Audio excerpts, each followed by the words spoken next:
I'm never going to use Craigslist again. Some of the most bizarre and horrifying events took place just a few days ago, and I'm not sure how much time I have left. For context, I do a special type of work that involves making men very happy for reasonable pay, so I decided to list my services on Craigslist, just thinking it was an easier way of finding clients than the methods I used already. I scrolled relentlessly through social media, waiting for more clients. It had been a few days since my last client and my month's rent was fast approaching. Suddenly, however, I heard a ding on my phone and looked down. There was a text message, and sure enough, it was an offer for a job. As I read the message, however, I nearly fell out of my chair. Hey there, are you free tonight? I'd like to pay for your services if you're willing to sleep with me. How does $700 for a night sound? If all goes well, we could set up on a semi-regular basis. Any sense of unease I had about working at Craigslist dissipated in an instant. A night's work for $700? No wonder people go to such lengths. I responded almost immediately, saying that yes, I was available and he could call me to set up a meeting. Hey, Mary, is it? How are you? I'm good. So, you were wanting some of my services? Sure, if you're up for it. I'm not too far from where you are. We can meet up at my place if you want. My heartbeat quickened as I agreed. Yeah, that would actually be great. Where do you live? He gave me the address and I scrawled it down on a piece of paper. When he hung up, I quickly changed into something more attractive. I had to look the part, you know.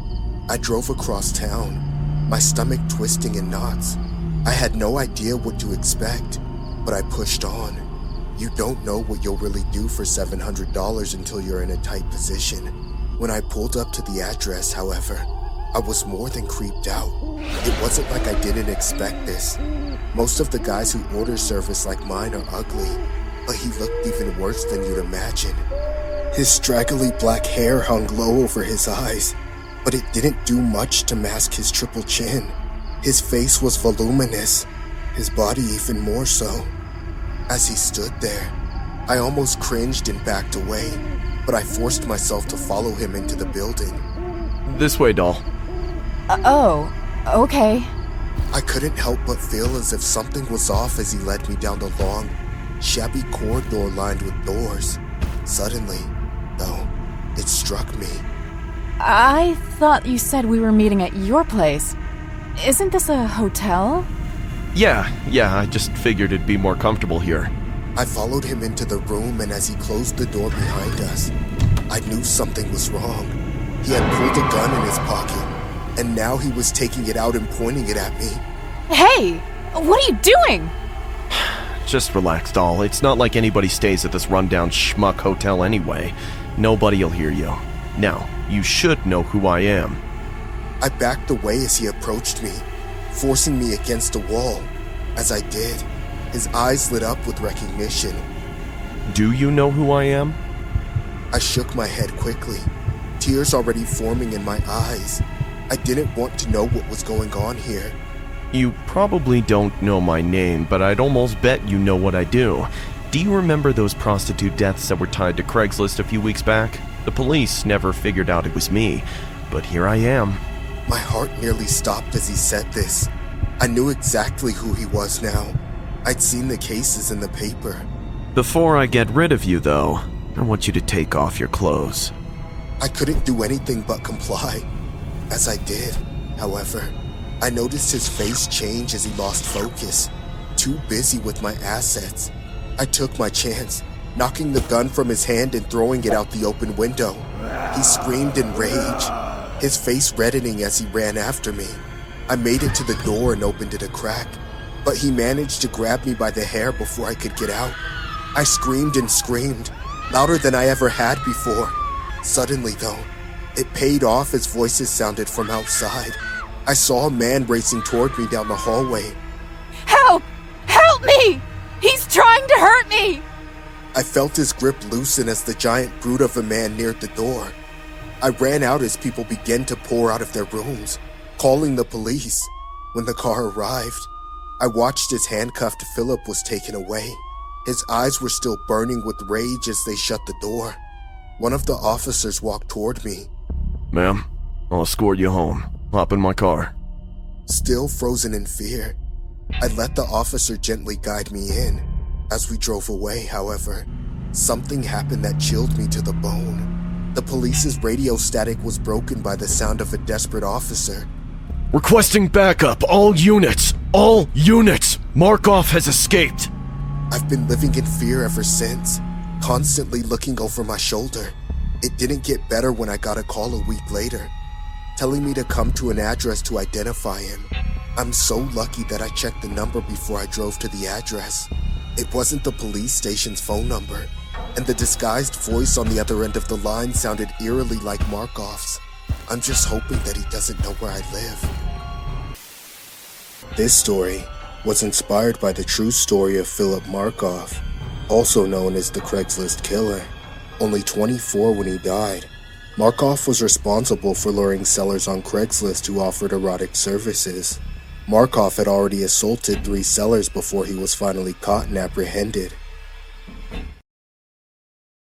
My ex-girlfriend always called me a cheapskate, but I never thought such a thing could almost get me killed. It all started when I got this new apartment downtown. The place was great. I fell in love with it the moment I saw it. But the problem was that after I made the down payment, I didn't really have much for anything else. The house came with a few pieces of furniture, but it still needed some important things like a bed, a couch, a television, So, I decided to ask my buddy Matt for some help. He was more than happy to oblige, but he didn't have any money either. He told me how his dad bought a pickup truck from some random guy on Craigslist. From what he said, the truck came at a steal price and was still in pretty decent shape when it arrived. I had never really bought anything off Craigslist, but it was worth a shot. Later that day, I signed up. I typed the keyword home appliances into the search menu and then pressed the search button. I got an instant hit. Some dude was practically selling an entire house worth of appliances and furniture, and they were all at a discounted price of $5 each. It was too good to be true, but I just couldn't resist. I chatted him up. He said his name was Brandon, and he was looking to sell immediately because he was moving out of town soon. I was still very skeptical, but my doubts were cleared when he FaceTimed me so that he could show me the furniture. They actually looked to be in pretty good condition, and with that, I was sold. All that was left was figuring out how to get the stuff over to my place. I really didn't have the extra cash for a delivery service, so I had to think of a more cost-efficient alternative. Then it hit me. The truck Matt told me about, it would have been perfect. I called Matt and asked him if we could use his dad's truck. Yeah, sure, bro. He responded in his signature enthusiastic tone. He was really a chill guy. Matt suggested that we meet with the seller somewhere open. In his words, there are a lot of crazies out there. In retrospect, he did have a valid point. I spoke to the seller about the arrangement, and he was cool with it. We decided to meet in the parking lot of a Walmart by 2 p.m. There would be a ton of eyewitnesses and ample room to make a quick getaway if the need arose. Matt and I got there 5 minutes late. I called the seller immediately, but he didn't pick up. After we waited for about 30 minutes, I decided to call again. Before the first ring could finish, the call abruptly ended. Seconds later, a text dropped to my phone. Hello there, my friend. Are you there now? Yeah, been here for a while. Where are you? There was a long pause. I'm close. Where are you parked? Can you describe your vehicle to me? I didn't think too much about the question. I honestly thought he was just trying to find us or something. It's a gray pickup truck. We're in the parking lot. Okay. There was another long pause. Something definitely didn't feel right at that point. His text dropped again.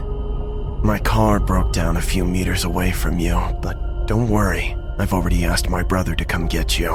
He'll be there soon. The last text was a red flag. I should have spotted immediately, but I guess I was too naive. We waited for another 25 minutes.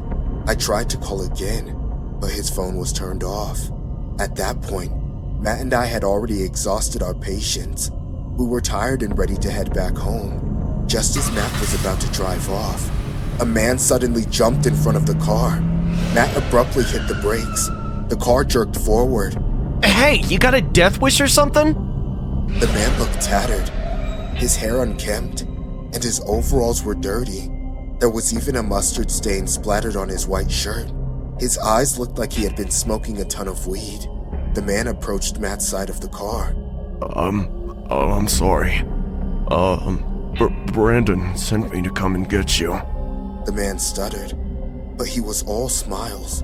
His breath reeked of dark rum. I could smell it from a mile away, but aside from his breath, something felt fundamentally off about him. Matt turned to me. We both knew something wasn't right, but we weren't sticking around to find out. Just tell Brandon we'll come back tomorrow, okay? Something urgent came up. I said, just to dismiss him. In a split second, the man looked infuriated. Before we knew what was happening, he conspicuously pulled out a gun and leaned toward the car. He probably didn't want to draw attention to himself. Matt and I just froze. He slipped into the back seat and just mouthed one instruction. Drive. We were forced to obey.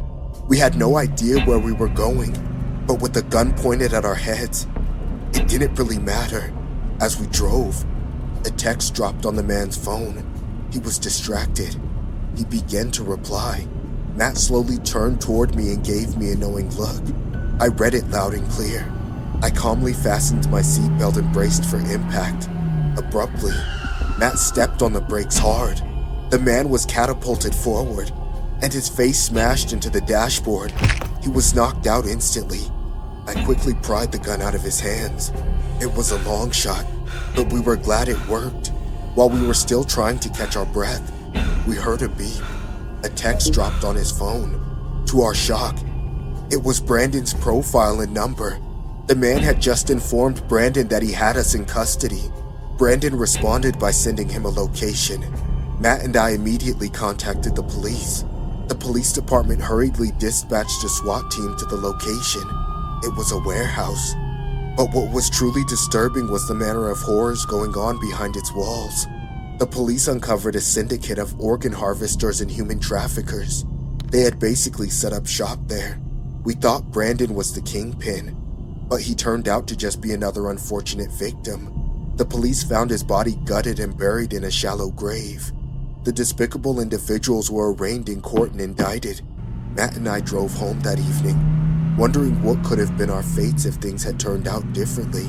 We deleted our Craigslist accounts and never spoke of the incident again. There are truly a lot of crazies out there. Have you ever ordered anything through Craigslist? I'll be honest, I'm not one of those people who say they prefer to buy things face-to-face or that online shopping is unsafe. I love shopping without leaving my house. But like everything, sometimes it has its dangers. And in my case, the danger was the maximum.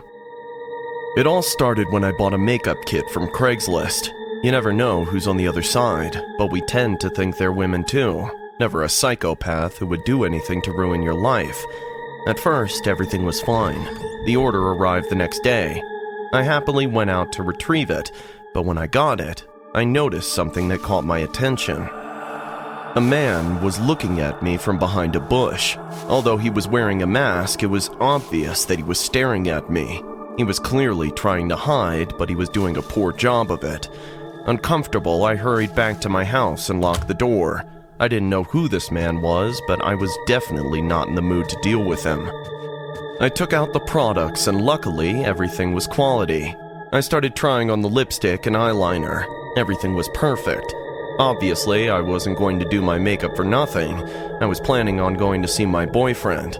I started to put my eyeshadow on my eyes, but suddenly they started to burn a lot. From 1 second to the next, my eyes felt like they were burning, as if they were melting. I threw water in my eyes, but it only made them burn worse. With a lot of effort, I opened my eyes, and that's when I saw a monster in front of the mirror. That monster was me. The lipstick had generated a strange allergic reaction in my mouth, which was swollen and deformed. Panicked and desperate, I heard an excited laugh come from the bathroom window. In pain, I turned around, and behind it was a man. It was that strange man in front of my window. "You are beautiful!" After shouting that, the man used a huge metal iron to break the glass, and without fear of cutting himself, he came into my bathroom. Who the hell are you? Get out! I will call the police. The man ignored me and started walking in my direction. Being barefoot, all the glass was digging into his feet, but he didn't care. He just kept walking and walking. My first thought was to go to the exit door, but it was locked. I had done it myself. Where had I left the keys? Did I throw them on the couch? Did I leave them on the table? My eyes were still burning too much. It was hard to see anything. What I could see was the man in the mask in front of me, who kept coming closer. "You are so beautiful.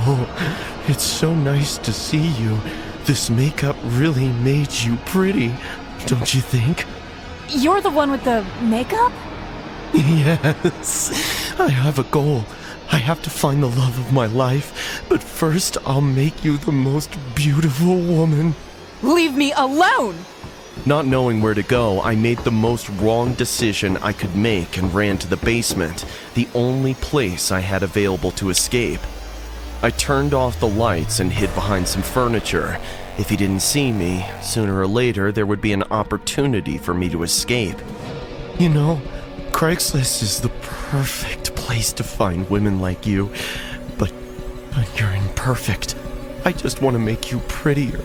But art is painful, and not all girls are committed enough to be beautiful."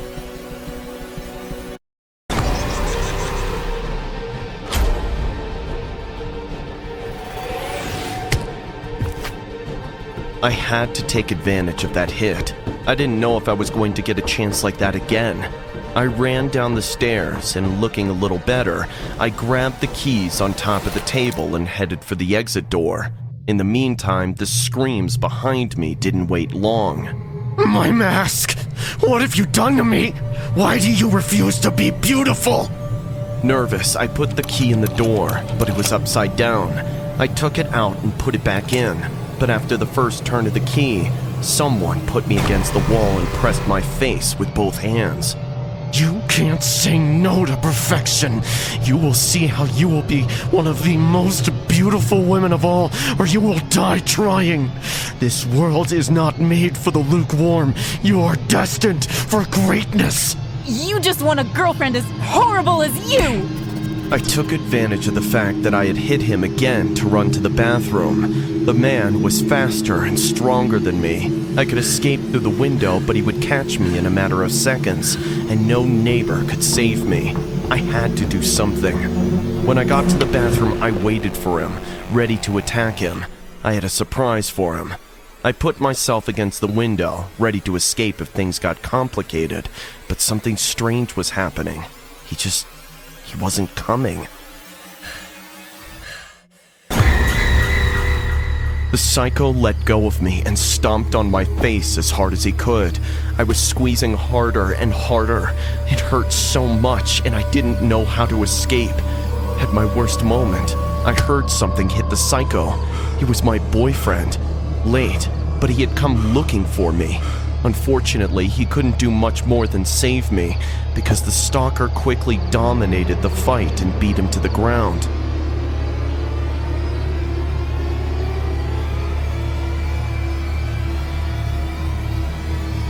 I will make you pretty! We ran as fast as we could. The psycho ran screaming, hair on fire, until after a few blocks, the police stopped us. In a matter of seconds, they realized we were being chased, and when the psycho didn't obey the cops, when they warned him to stay put and didn't let go of the broken glass in his hand, they shot him to save our lives. After everything I told the cops, they found the killer's house, and in it, the bodies of several deformed women. We never knew why he did what he did and what had happened to him to have that face, but some things are better without coming to light.